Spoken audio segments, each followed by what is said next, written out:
Hello dear students, welcome back on ATP. मैं हूं Brajesh Jindal and I hope कि आप लोगों की जेईई एडवांस की प्रिपरेशन बहुत अच्छे तरीके से चल रही होगी और इसीलिए आज मैं लेकर आया हूं एक ऐसा लेक्चर जो कि आपकी एडवांस की प्रिपरेशन को और ज़्यादा स्ट्रॉन्ग कर देगा। आज के इस लेक्चर के अंदर हम लोग डिस्कस करेंगे आयनिक इक्विलिब्रियम के ऊपर ही बेस कुछ इंपॉर्टेंट प्रोफाइल्स, जिनमें सबसे ज़्यादा इंपॉर्टेंट है टाइट्रेशंस आयनिक इक्विलिब्रियम में जब अपने से पूछी जाती है तो ज़्यादातर स्टूडेंट्स को ये एक डरावना टॉपिक लगता है। ठीक है, ऐसा लगता है कि हम लोग कितना भी क्वेश्चन बना ले फिर भी वो नहीं हो पाता है, लेकिन आई कैन अश्योर यू कि आज के इस लेक्चर के बाद वो जो भी डर है आपका वो काफ़ी हद तक कम हो जाएगा और अगर आपने 4-5 प्रॉब्लम्स की प्रैक्टिस कर ली तो ये भी हो सकता है कि वो सारा का सारा डर फिनिश हो जाए। तो चलते हैं आज के इस लेक्चर की तरफ। टाइट्रेशंस पढ़ने के लिए पहली चीज एक ध्यान रखना कि अपने को इसके पहले तक आयनिक इक्विलिब्रियम के अंदर जो बेसिक प्रोफाइल्स हैं, बेसिक कैलकुलेशंस हैं, वो आनी चाहिए। चाहे वो वीक एसिड से रिलेटेड हो, वीक बेस से रिलेटेड हो, सॉल्ट से रिलेटेड हो, बफर सोल्यूशन से रिलेटेड हो। ठीक है, अब इनमें से मैंने दो नाम लिए, वीक एसिड, वीक बेस, इनको मैं एक ही मानता हूं और एक नाम लिया मैंने सॉल्ट। तो इनसे रिगार्डिंग जो कैलकुलेशन है वो मेंस पॉइंट ऑफ व्यू से अलग टाइप से सॉल्व होती है और एडवांस पॉइंट ऑफ व्यू से अलग टाइप से सॉल्व होती हैं। तो दोनों में डिफरेंस क्या है ये जानने के लिए आप मेरा लास्ट वीडियो भी देख सकते हैं, जिसके अंदर बहुत क्लियरली मैंने बताया कि अगर क्वेश्चन एडवांस लेवल का है तो उसको कैसे अपने को अटेम्प्ट करना है। ठीक है, तो उन दोनों के लिए मैंने वहां पर बता दिया है।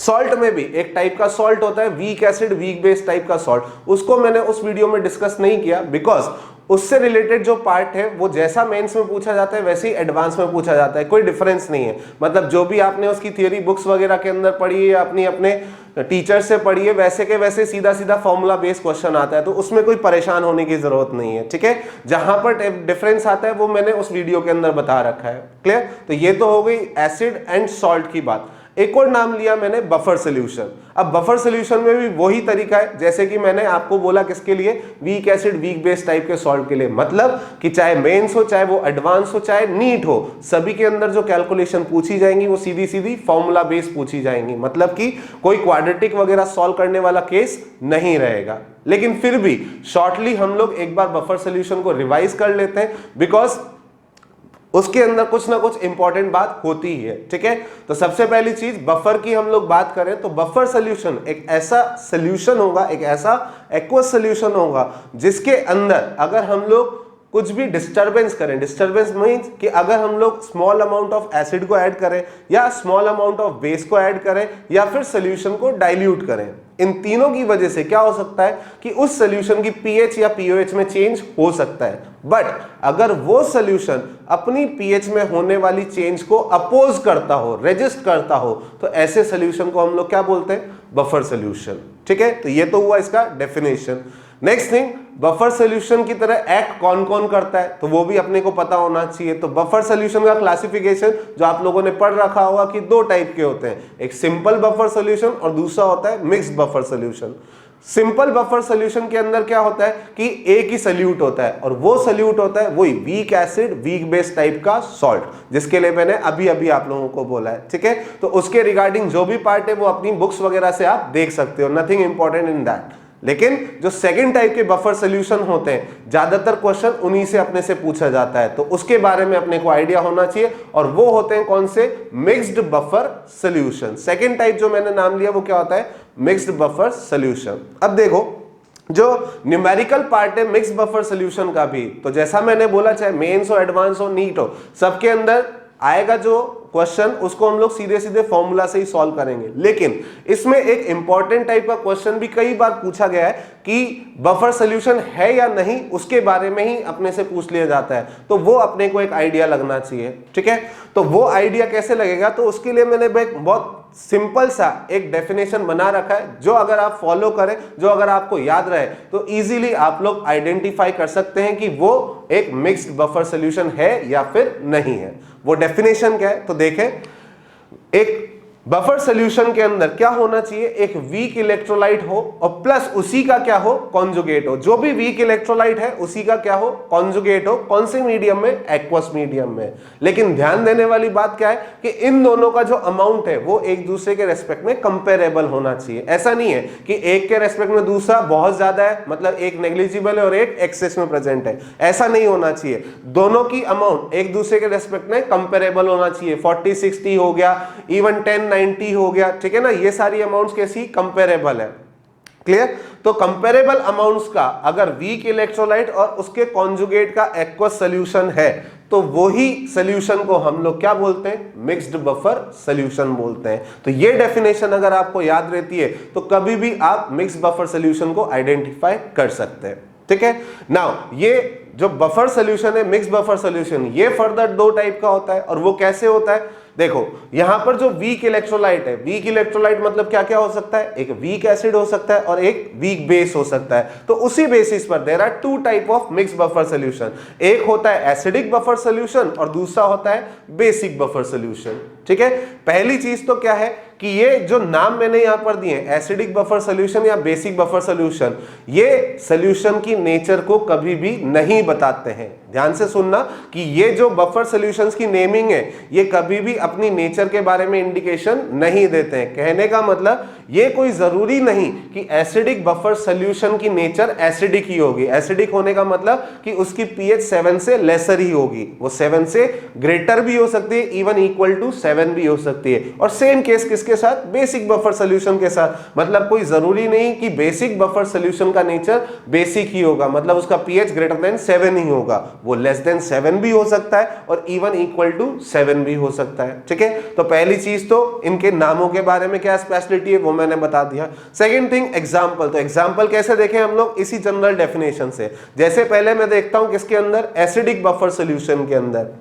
तो पहला कंपोनेंट क्या होना चाहिए, एक वीक इलेक्ट्रोलाइट। तो यहां पर देखो CH3COOH, एसिटिक एसिड मैंने लिया हुआ है और सब जानते हैं कि वो कौन सा, एक वीक एसिड है। प्लस इसी का क्या होना चाहिए, कॉन्जुगेट। तो CH3COOH एसिटिक एसिड का जो कॉन्जुगेट है वो क्या है, एसिटेट आयन है। क्लियर। तो CH3COO माइनस। अब ये आयन फ्री स्टेट में तो एग्जिस्ट करेगा नहीं, तो इसका सोर्स क्या रहेगा, हमेशा एक सॉल्ट रहेगा। और वो सॉल्ट कहां से आएगा, एक स्ट्रॉन्ग पेरेंट से आ जाएगा। जैसे कि सपोज CH3COO माइनस है, ये तो एसिड से आ रहा है, तो जो बेस होना चाहिए सॉल्ट के लिए वो कैसा होना चाहिए, स्ट्रॉन्ग। NaOH KOH वगैरह कुछ भी ले सकते हैं, तो जनरली उसी टाइप से दिया रहेगा। लेकिन काम अपने को क्या होता है, सिर्फ इसी कॉन्जुगेट वाले आयन से काम होता है। इसी टाइप से नेक्स्ट जैसे मैंने ले लिया weak acid HCN, hydrocyanic acid, ठीक है, और उसी का कॉन्जुगेट क्या हो जाएगा, cyanide ion CN minus. Clear. तो ये दोनों भी अगर एक एक्वस सॉल्यूशन में कंपेरेबल अमाउंट्स में है तो वो भी किसकी तरह एक्ट करेंगे, बफर सॉल्यूशन टाइप से। सिमिलरली बेसिक बफर सॉल्यूशन के एग्जांपल मैंने ले लिए। मोस्ट कॉमन वीक बेस जो अपने को मिलता है वो कौन सा, NH4OH, यही दिया रहता है क्वेश्चंस वगैरह के अंदर। तो वो वीक बेस और प्लस इसी का कॉन्जुगेट क्या हो जाएगा, अमोनियम आयन। अगेन ये दोनों कंपेरेबल अमाउंट्स के अंदर किसी एक्वस सॉल्यूशन में प्रेजेंट है तो वो सॉल्यूशन एक्ट करेगा किसकी तरह, बफर सॉल्यूशन की टाइप से। इसी टाइप से कोई अमीन्स भी ले सकते हैं हम लोग, RNH2 मैंने ले लिया 1 डिग्री अमीन और उसी का कॉन्जुगेट RNH3+। तो ये भी अगेन एक सॉल्यूशन में कंपेरेबल अमाउंट्स में प्रेजेंट हो तो ये सब एक्ट करेंगे किसकी तरह, बफर सॉल्यूशन टाइप से।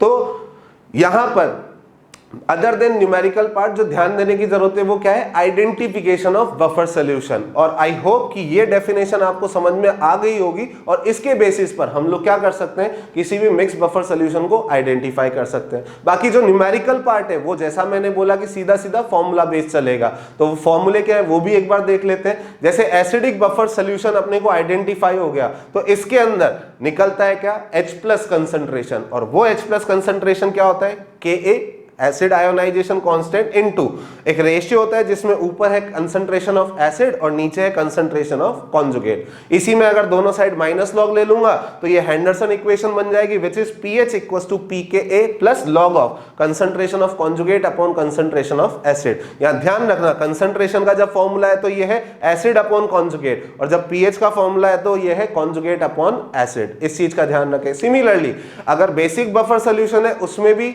सिमिलर टाइप के रिलेशन है, बस H प्लस की जगह यहां पर आ गया OH माइनस, Ka की जगह पर आ गया Kb और एसिड की जगह पर आ गया बेस, बाकी फॉर्मूला सेम है। और इसी में माइनस लॉग ले लेंगे तो ये अगेन हेंडरसन इक्वेशन बन जाएगी in terms of POH which is Pkb plus log of what, concentration of conjugate upon concentration of base. ठीक है, तो न्यूमेरिकल पार्ट के लिए सीधा सीधा हम लोग इन फॉर्मूले की हेल्प ले लेंगे बफर सॉल्यूशन के अंदर एडवांस में भी, याद रहेगा ये अपने को।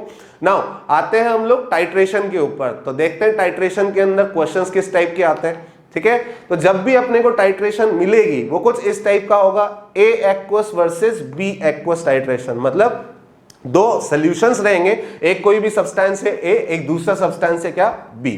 क्लियर। अब क्वेश्चन किस टाइप का आता है कि some amount of A aqueous is mixed with some amount of B aqueous और वॉल्यूम इज मेड दिस। ठीक है, calculate the concentration of this ion in resulting solution, कुछ इस टाइप का एक जनरल क्वेश्चन की लैंग्वेज मैंने बना दी है। ठीक है ना, और मोस्टली इसी टाइप का क्वेश्चन आता है। ठीक, तो उनको हम लोग डील कैसे करें, क्वेश्चन देखते ही ज्यादातर स्टूडेंट तो घबरा जाते हैं, लेकिन अगर आप सिस्टमैटिकली सॉल्व करोगे तो एक भी ऐसा क्वेश्चन नहीं होगा जिसको हम इजी वे में सॉल्व नहीं कर पाए। ठीक है, तो कैसे सॉल्व करना है, किन किन पॉइंट्स का ध्यान रखना है वो देखते हैं। सबसे पहली चीज तो अगर A और B में टाइट्रेशन हो रही है तो A और B डेफिनेटली एक दूसरे के साथ रिएक्टिव है, मतलब दोनों के बीच में क्या होगी, रिएक्शन होगी। तो सबसे पहला काम जो अपने को करना है वो क्या करना है कि राइट डाउन बैलेंस रिएक्शन, जो भी A और B के बीच में रिएक्शन होती है उसको किस फॉर्म में लिखना है, अपने को बैलेंस फॉर्म में लिखना है। रिएक्शन की बैलेंसिंग आती है अपने को, कोई कॉम्प्लिकेटेड बैलेंसिंग भी नहीं होगी। जैसे कि सपोज मान लेता हूं रिएक्शन है अपने पास में A प्लस B और ये आपस में रिएक्ट करके कन्वर्ट होने किसमें, C एंड D के अंदर। ये कुछ भी हो सकते हैं, A एसिड मान लो, B बेस मान लेते हैं। ठीक है ना, तो यहाँ पर सॉल्ट एंड वाटर बन जाएगा, जनरल रिएक्शन है अपने को। उसके अलावा सपोज सॉल्ट और एसिड भी दिया हो सकता है, उससे भी कुछ रिएक्शन हो सकती है। ठीक है, तो एक जनरल रिएक्शन मैंने मान लिया कि A plus B converting into products. ठीक है, रिएक्शन आपने लिख ली।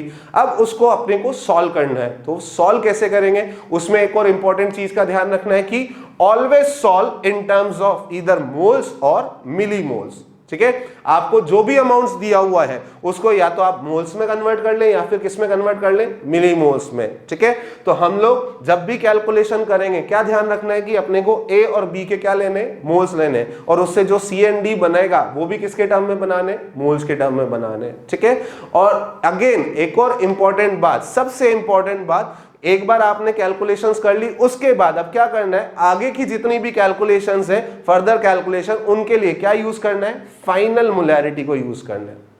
ठीक है, अगर हम लोग इनिशियल मोलैरिटी से ही क्वेश्चन को सॉल्व कर देते हैं तो कई बार इनकरेक्ट ऑप्शन को टिक कर आ जाएंगे, बिकॉज एग्जामिनर को पता होता है कि आप लोग ये मिस्टेक करते हो, तो वो एक ऑप्शन क्या करेगा, इनिशियल मोलैरिटी के अकॉर्डिंग बनाकर रखेगा। लेकिन अपने को जो भी कैलकुलेशंस करनी है वो अब किससे करनी है, फाइनल मोलैरिटी से करनी है। अगर इन 3 पॉइंट्स का ध्यान आप रखते हो तो किसी भी क्वेश्चन के अंदर बहुत इजीली आप करेक्ट आंसर निकाल पाओगे। ठीक है, तो कैसे करना है उसके लिए हम लोग कुछ प्रैक्टिस करते हैं, कुछ क्वेश्चंस को अटेम्प्ट करते हैं। तो जैसे फर्स्ट क्वेश्चन है अपने पास में CH3NH2 जिसका अमाउंट भी दिया है मुझे 0.1 मोल और साथ में Kb का वैल्यू दिया है 5 × 10⁻⁻⁴। Kb देने का मतलब ही क्या हो गया कि ये एक वीक बेस है। Now is added to 0.08 moles of HCl। ठीक है, वीक बेस के अंदर ऐड किया किसको, HCl को, and the solution is diluted to 1 litre. दोनों को मिक्स कर दिया और उसके बाद उसके अंदर इतना पानी मिला दिया कि फाइनल सॉल्यूशन कितना हो जाए, 1 लीटर हो जाए। और जैसा मैंने लैंग्वेज बोला, क्या पूछा है, resulting hydrogen ion concentration is, कि आफ्टर मिक्सिंग जो फाइनल सॉल्यूशन बनेगा उसमें हाइड्रोजन आयन मतलब H+ आयन कंसंट्रेशन कितना रहेगा। ठीक है, तो इसको सॉल्व कैसे करें, उसी अप्रोच से जैसा कि मैंने बताया कि सबसे पहले तो क्या लिखेंगे, रिएक्शन लिखेंगे। तो वीक बेस और एसिड के बीच में रिएक्शन क्या होगी, वही न्यूट्रलाइजेशन की, कि वीक बेस लिया मैंने, ये क्या है, अमीन है, और प्लस HCl किया तो बेस प्लस एसिड से क्या बन जाएगा, सॉल्ट बन जाएगा। उसको मैंने इस टाइप से आयंस में ब्रेक कर रखा है कि एक तो अपने पास में CH3NH3+ आयन है और एक Cl- आयन है। ठीक है, रिएक्शन की बैलेंसिंग अगर चेक करो तो अपने को दिख रही है कि रिएक्शन बैलेंस्ड है। नाउ सेकंड पॉइंट क्या ध्यान रखना है कि अपने को सॉल्व करना है किसके टर्म में, मोल्स के टर्म में। तो अपने को अमाउंट वैसे भी मोल्स के टर्म में दे रखी है कि CH3NH2 का कितना है 0.1 मोल है और HCl का 0.08 मोल्स है। अब सॉल्व कैसे करना है, ये वाला पार्ट तो अपना स्टोइकियोमेट्री वाला चला जाता है, लिमिटिंग रिएजेंट वाला कॉन्सेप्ट वगैरह अपने को आना चाहिए। तो जैसे इस रिएक्शन में देखें तो HCl अपना क्या है, लिमिटिंग रिएजेंट है, मतलब ये रिएक्शन में कंप्लीटली फिनिश हो जाएगा। तो आफ्टर रिएक्शन अपने पास में क्या बचेगा, HCl तो कंप्लीटली फिनिश हो गया, नाउ 1:1 का रेशियो है, तो इसके 0.08 के लिए इसका भी रिक्वायर्ड 0.08 है, तो ये बचेगा 0.02 और ये कितना बन जाएगा 0.08 मोल्स। ये तो हम लोगों ने सॉल्व कर लिया। अब इसके बाद क्या करना है वो अपने को समझ में आना चाहिए। यहां से चालू होता है आयनिक इक्विलिब्रियम वाला पार्ट, ठीक। तो अब क्या करना है, यहां पर जाकर आपको सॉल्यूशन को आइडेंटिफाई करना होगा कि सॉल्यूशन किस कैटेगरी को बिलोंग करता है, मतलब सॉल्यूशन के अंदर क्या क्या प्रेजेंट है। क्या सॉल्यूशन के अंदर सिर्फ एक वीक एसिड प्रेजेंट है, क्या सॉल्यूशन के अंदर एक वीक बेस प्रेजेंट है, क्या सॉल्यूशन के अंदर कोई सॉल्ट प्रेजेंट है, क्या सॉल्यूशन के अंदर कोई बफर सॉल्यूशन प्रेजेंट है। तो इस टाइप से हम लोग पहले आइडेंटिफाई करेंगे और जो भी अपने को पता लगेगा उसकी अप्रोच लगा देंगे। ऐसे अगर क्वेश्चन को सॉल्व करेंगे तो इजीली बन जाएगा। जैसे यहां पर अगर मैं देखूं तो क्या क्या बचा हुआ है, एक तो CH3NH2 बचा हुआ है और एक प्रोड्यूस हुआ है क्या, सॉल्ट, ठीक है। नाउ ये जो अमीन अपने पास में बचा हुआ है इसके लिए K भी दिया हुआ है, मतलब कि ये क्या है, एक वीक बेस है, ठीक है। और ये उसी का क्या है, सॉल्ट जो क्या प्रोवाइड करवा रहा है, उसका कॉन्जुगेट। और अगर वीक बेस और उसका कॉन्जुगेट एक ही सॉल्यूशन में प्रेजेंट है और कंपेरेबल अमाउंट्स के अंदर प्रेजेंट है, आप देख सकते हो 0.02 0.08 कंपेरेबल अमाउंट्स हैं, तो अगर ये दोनों एक ही सॉल्यूशन में प्रेजेंट है तो इसको क्या बोलेंगे, बफर। और बफर में भी कौन सा, एसिडिक बफर सॉल्यूशन होगा या बेसिक, वो डिसाइड करते हैं वीक इलेक्ट्रोलाइट से। जो अपना इलेक्ट्रोलाइट है वो क्या है, बेस, तो इसको क्या बोलेंगे, बेसिक बफर सॉल्यूशन। अपने को पता लग गया कि यह है एक बेसिक बफर सॉल्यूशन। और जैसा मैंने बोला कि बफर के लिए सारी कैलकुलेशन हम लोग करेंगे सीधा सीधा फॉर्मूला बेस, तो फॉर्मूला बेस अप्लाई करते हैं। बेसिक बफर सॉल्यूशन है तो लास्ट स्लाइड में मैंने बताया था, लास्ट टू लास्ट स्लाइड में क्या आयन मिलेगा, OH-, तो OH- कंसंट्रेशन का फॉर्मूला लगाते हैं, क्या हो जाएगा, Kb 5 × 10⁻⁴ इंटू कंसंट्रेशंस का रेशियो था। मैंने क्या बोला कि फाइनल मोलैरिटी से ही आगे सब कुछ सॉल्व करना है। तो मोलैरिटी कैसे कि 0.02 मोल्स इसका है और वॉल्यूम कितना है 1 लीटर है, तो मोलैरिटी हो जाएगी 0.02/1 और इसी टाइप से ये हो जाएगा कितना 0.08 डिवाइडेड बाय 1। क्लियर। तो इससे अपने पास में OH- कंसंट्रेशन आ जाएगी, लेकिन पूछी क्या है, H+ आयन कंसंट्रेशन। तो अब H+ आयन कंसंट्रेशन हम लोग निकाल सकते हैं कैसे, Kw/OH-, जो मैंने लास्ट वीडियो के अंदर बताया था। और इससे आंसर आ जाता है अपना कितना 8 × 10⁻11, मतलब कौन सा ऑप्शन, बी ऑप्शन, ठीक है।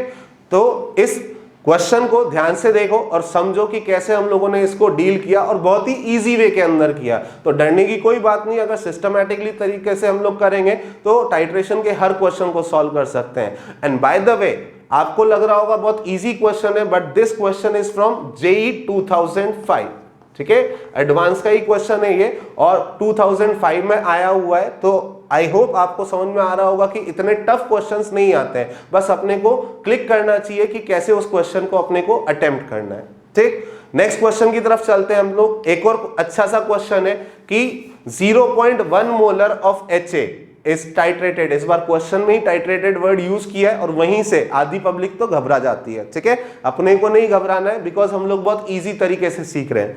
0.1 molar of HA is titrated with 0.1 molar of NaOH। HA उसने बोला है एसिड होगा और ये क्या है, NaOH। तो calculate the pH at the end point, ठीक है ना, एंड पॉइंट पर उसने अपने से pH पूछा है और K वैल्यू दिया हुआ है HA का, मतलब कि HA कैसा एसिड है, वीक एसिड है। साथ में उसने बोला है alpha is very very less to 1। Clear, एकदम स्टैंडर्ड लैंग्वेज वाला क्वेश्चन है। नाउ इसको हम लोग अटेम्प्ट कैसे करें, पहली चीज तो देखो उसने एक वर्ड यूज किया है at the and point. Titration experiment आप सब लोगों ने किया होगा, एंड पॉइंट तक हम लोग एक्सपेरिमेंट को करते हैं, ठीक है ना।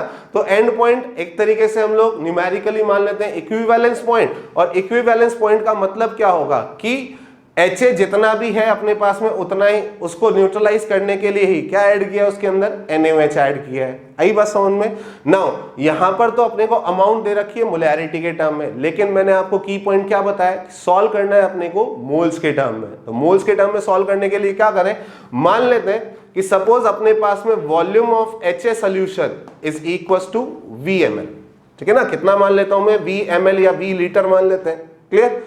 तो अब इसके साथ रिएक्ट करने वाला NaOH का भी कुछ ना कुछ वॉल्यूम चाहिए होगा, और वो कहां से निकालेंगे हम लोग? लॉ ऑफ इक्विवेलेंस लगा लेते हैं कि जितने इक्विवेलेंट किसके हो, HA के हो, उतने ही इक्विवेलेंट किसके होना चाहिए? Equivalent of NaOH। ठीक है, नाउ इक्विवेलेंट कैसे निकालते हैं हम लोग? Molarity into volume into n factor. तो मोलैरिटी इसकी कितनी है? 0.1 है, इनटू वॉल्यूम कितना लिया है मैंने?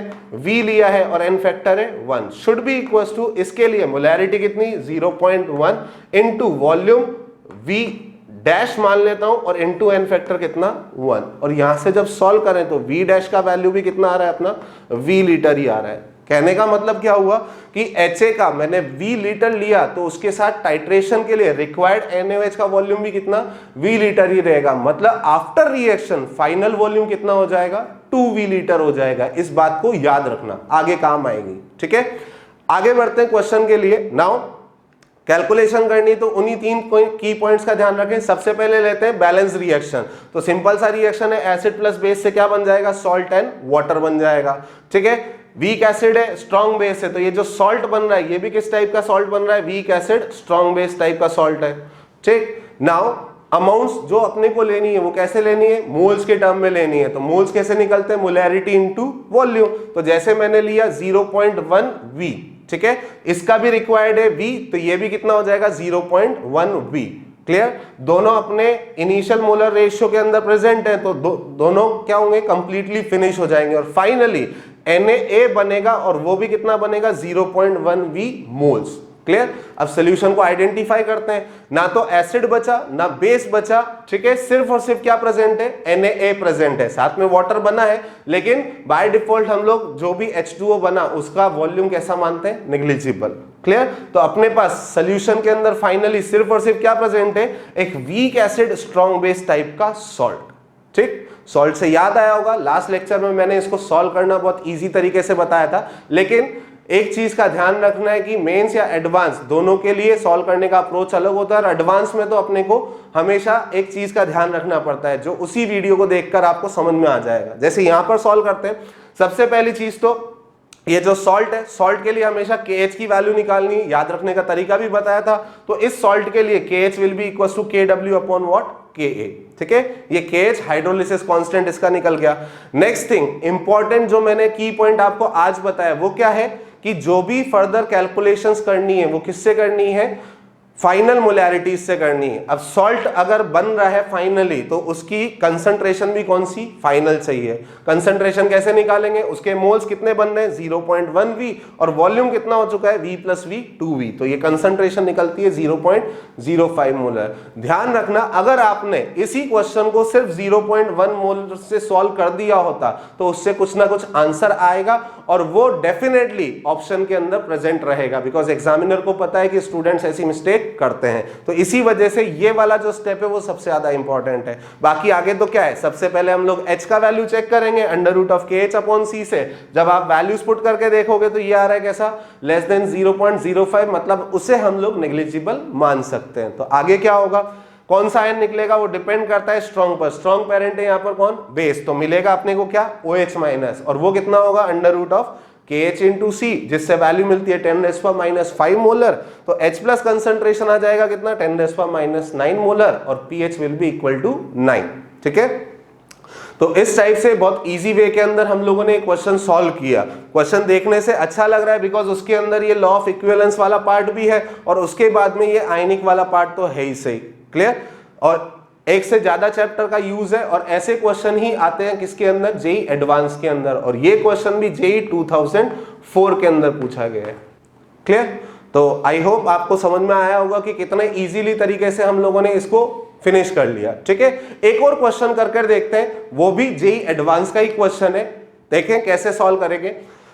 ये जो क्वेश्चन है इसकी लैंग्वेज एक बार देखते हैं हम लोग कि 2.5 ml of 2/5 molar weak mono acidic base, जिसके लिए K भी दिया हुआ है अपने को, at 25 degree centigrade is titrated with 2/15 molar HCl। ठीक है, बेस को टाइट्रेट कर रहे हैं किसके साथ? HCl के साथ, वही 25 डिग्री सेंटीग्रेड पर। और फिर उसने क्या पूछा है? कंसंट्रेशन ऑफ H प्लस पूछा है, कहां पर? वही इक्विवेलेंस पॉइंट के ऊपर। ठीक है। अभी अभी इक्विवेलेंस पॉइंट की कैलकुलेशन हम लोगों ने करी थी, तो यहां पर भी कर सकते हैं। पहली चीज तो बैलेंस रिएक्शन लिखा मैंने, BOH प्लस HCl से वही BCl plus H2O, base plus acid से सॉल्ट एंड वाटर बन रहा है। और इसके लिए बेस का अपने को मोलैरिटी भी गिवन है, वॉल्यूम भी गिवन है, तो इसके मोल्स आ जाएंगे कितने, 1 मिलीमोल। क्लियर। अब इक्विवेलेंस पॉइंट की कैलकुलेशन मतलब इतना हम लोग HCl ऐड कर दें कि वो मोनो एसिडिक बेस है वो जस्ट फिनिश हो जाए, तो उसके लिए इसका कुछ ना कुछ वॉल्यूम रिक्वायर्ड होगा। और वो रिक्वायर्ड वॉल्यूम हम लोग कैसे निकालेंगे, जैसे अभी लास्ट क्वेश्चन में निकाला था कि इक्विवेलेंट ऑफ व्हाट, बेस, इसको इक्वेट कर देंगे हम लोग किसके, इक्विवेलेंट ऑफ एसिड के, HCl के। नाउ बेस कितना दिया हुआ है अपने को, 2.5 ml है, इनटू मोलैरिटी है 2/5 और divided by it's n factor which is 1। इसी टाइप से HCl के लिए बात करें तो वॉल्यूम अपने को नहीं पता है, इनटू इट इज 2/15 और इनटू n फैक्टर इज 1, तो यहां से V अगर निकाले तो इट कम्स 7.5 ml। ठीक है, मतलब इक्विवेलेंस पॉइंट के लिए HCl का जो रिक्वायर्ड वॉल्यूम है वो कितना हो जाएगा, 7.5 ml। और अगर इसका 7.5 है, इनिशियली 2.5 ml है, तो V फाइनल ऑफ सोल्यूशन ये रहेगा कितना, 10 ml। इस चीज को हम लोग ध्यान रखेंगे और कहां पर काम आएगा ये, फाइनल मोलैरिटी की कैलकुलेशन में। तो अब सॉल्व कैसे करें, अपने पास V फाइनल 10 ml आ गया, 1 मिलीमोल ये है, रेशियो देखकर आइडिया लग रहा है कि इसका भी अपने को कितना रिक्वायर्ड होगा, 1, और इन दोनों से प्रोड्यूस भी कितना होगा, 1। Now identify the solution. Equivalence point पर क्या होगा, बेस फिनिश हो जाएगा, एसिड फिनिश हो जाएगा और सिर्फ क्या बचेगा, सॉल्ट। नाउ ये जो सॉल्ट है वो किस टाइप का दिख रहा है अपने को, इसके जो पेरेंट है वो क्या है, BOH एक वीक बेस और HCl एक स्ट्रॉन्ग एसिड। मतलब इक्विवेलेंस पॉइंट पर जो सॉल्ट बनेगा वो कैसा होगा, strong acid weak base type का सॉल्ट रहेगा। ठीक है, नाउ इसको सॉल्व कैसे करना है, वही अप्रोच जैसे हम लोगों ने लास्ट क्वेश्चन में किया कि सबसे पहले तो हम लोग KH की वैल्यू निकालते हैं। KH का वैल्यू क्या हो जाएगा, KW upon K of weak. यहां पर वीक कौन है, एसिड, तो KW अपॉन KB। ठीक है, तो KB का वैल्यू अपने पास में 10⁻⁻12, तो यहां से KH का वैल्यू निकल कर आ जाएगा 10⁻²। पहली चीज तो KH का वैल्यू आ गया।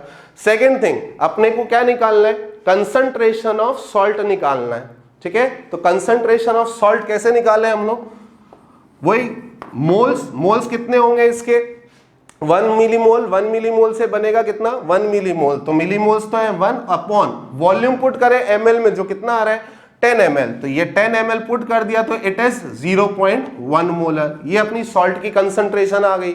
नेक्स्ट थिंग क्या निकालना है अपने को, H का वैल्यू निकालना है। चेक करें हम लोग under root of KH upon C से, तो अगर वैल्यू पुट करो 10⁻² अपॉन 10⁻⁻1, तो क्लियरली दिख रहा है कि ये जो वैल्यू आएगी वो ग्रेटर आएगी 0.05 से, मतलब सीधा सीधा फॉर्मूला एप्लीकेबल नहीं होगा। तो इस केस में मैंने क्या बताया था लास्ट वीडियो के अंदर कि अपने को हमेशा सॉल्व करनी पड़ेगी क्या, क्वाड्रेटिक, और वो क्वाड्रेटिक क्या है, KH equals to CH² upon 1 - H। Clear, अपने को वैल्यू पता है KH का, अपने को वैल्यू पता है C का, मतलब H के टर्म में क्या बन रही है, एक क्वाड्रेटिक बन जाएगी। और वो क्वाड्रेटिक क्या रहेगी, यहां पर जब वैल्यू पुट कर देंगे तो क्वाड्रेटिक सॉल्व करने पे जो पॉजिटिव रूट आएगा H का, सीधा वो मैं लिख रहा हूं, इट विल कम 0.27। ठीक है, क्लियरली दिख रहा है कि H का वैल्यू जो है वो 0.05 से ग्रेटर आ रहा है। क्लियर, ये लिख दिया। अब कंसंट्रेशन किसका मिलेगा, वो याद रखते हैं हम लोग किससे, स्ट्रॉन्ग पेरेंट से। Strong parent here is acid, तो आयन मिलेगा मुझे H+, और इसकी कंसंट्रेशन कितना आ जाएगा, C into H। Clear, C into H अगर हम लोग करें तो क्या होगा, 0.27 और इंटू 10⁻⁻1, तो ये निकल कर आ जाएगा अपने पास में कितना, 2.7 और इंटू 10⁻² मोलर। ठीक है, ये H+ कंसंट्रेशन है और ये दिया हुआ है अपने को किसमें, डी ऑप्शन के अंदर। आई बात समझ में, तो इस क्वेश्चन का आंसर हो जाएगा डी। क्लियर, तो जैसे आप लोगों ने देखा 3 एग्जांपल्स के अंदर बहुत सिंपल तरीके से हम लोगों ने क्वेश्चंस को अटेम्प्ट किया और अपना आंसर निकाला। तो इसी टाइप से आप भी अगर टाइट्रेशंस की क्वेश्चंस की प्रैक्टिस करोगे तो बहुत इजी तरीके से ही इन क्वेश्चंस को सॉल्व कर पाओगे। आई होप आपको लेक्चर समझ में आया होगा, और जो भी आपके रेस्पॉन्सेज हैं उनको जरूर से कमेंट बॉक्स के अंदर लिखें ताकि मुझे पता चले कि आप लोगों को कितना यह लेक्चर समझ में आता है। बाकी और वीडियोस के लिए देखते रहे ATP एकेडमी। मिलते हैं अगले वीडियो के अंदर। ओके।